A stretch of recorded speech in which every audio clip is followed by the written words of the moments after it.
Hey everyone, welcome back to NKoders, where we break down programming concepts in simplest, trendiest and most fun way possible. Today we are going to talk about something special in Python, which is numbers. Python has different data types and one of them is number, and in numbers there are different types of numbers, and each number has a specific use cases and operators which allow us to use various mathematical operations. By the end of this video, you will have a solid understanding about number data types and how to properly use operators with them. I am your guide Nitin Kandpal, an aspiring data scientist at Which AI Robotics. So let's dive straight into our video. Number data type. Well, let's have an overview of number data types in Python. First, let's talk about the three main types of numbers in Python. First is integer, int. Whole numbers like 1, 10, -5 or 0. These are known as integers. Integers don't have a decimal point. For example, x equal to 5 and y equal to -3. This is an example of integer. Then we got float, right? Numbers with decimal points. These represent real numbers like 3.14, -2.5 or 0.0. Example, a equal to 5.67 or b equal to -0.25. Next we got complex numbers. Numbers with a real and imaginary part, represented as a plus bj, where a is a real number and bj is the imaginary part. For example, z equal to 2 plus 3j. Here, if we compare the formula, 2 is a and b has the value of 3 here and j is the imaginary part. Python automatically assigns the appropriate type to a number based on how it's written, so you don't need to specify the type explicitly.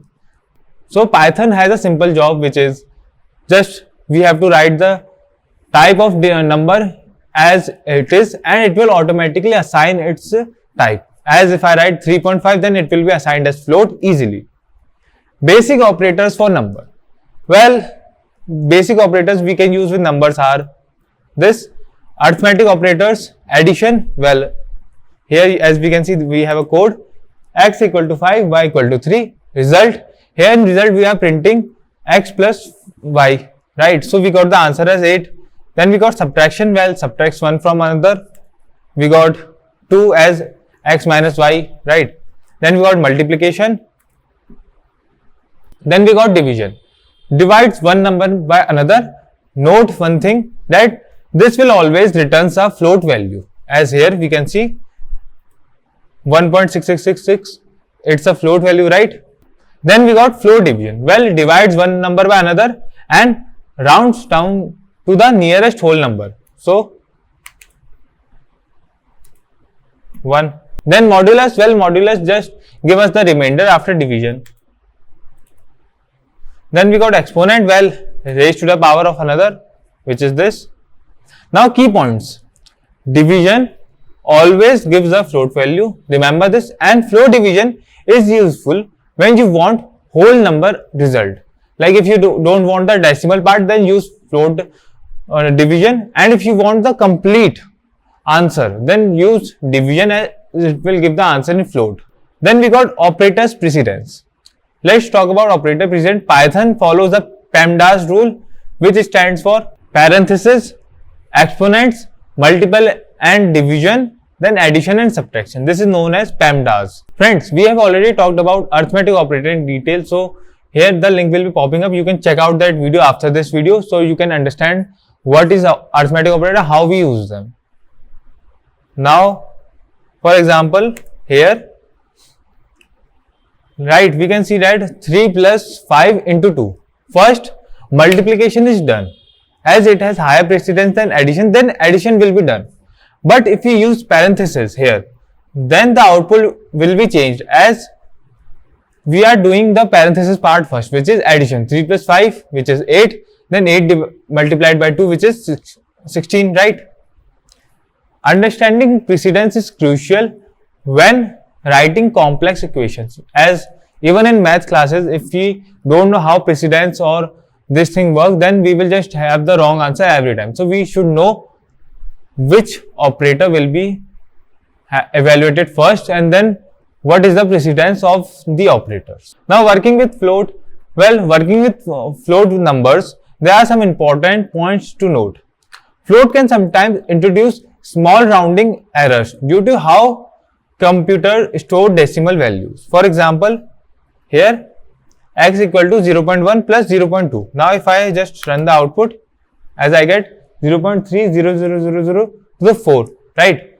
It just rounds to the exact point, right? This isn't a bug. Remember this. This is not a bug. It's just how floating point arithmetic works in computer, as it's just the thing which is programmed in the computer. So it's not a bug or not any glitch or error. You can use Python's round function to control the number of decimal places. But to sort this error or this type of thing which we don't like, we can just have this round function which just rounds the value to the how many decimal points we want. So simply, if you want to use it, just use round, then write the first thing is variable. First argument you have to give the variable, or simply we can say the value, and then you have to, in the second argument, you have to give how many points you want. Like here we write 2, then we got 2. Now then we got complex numbers. Finally, let's touch on complex number. In Python, a complex number has two parts, real and imaginary. Here's how you can create and work with them. First, this is the format, variable assigned, then 3 plus 5j.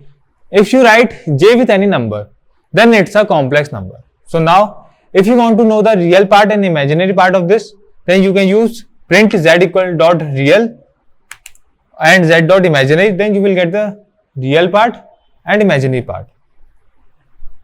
You can perform arithmetic operations with complex numbers just like with real numbers. Like here, addition, we get the answer as simply here. Complex numbers are often used in fields like engineering and physics. So Python makes them easy to handle, right?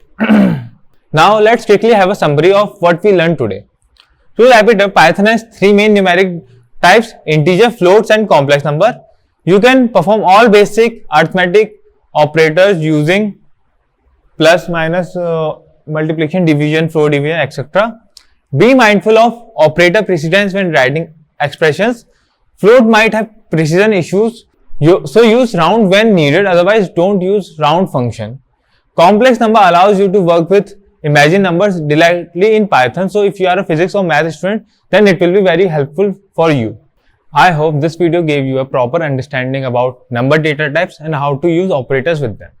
So till then we meet again. Like this video, share this video with your friends and family, subscribe to my channel if you are new, comment if you get any doubt. Till then we meet again. Peace out.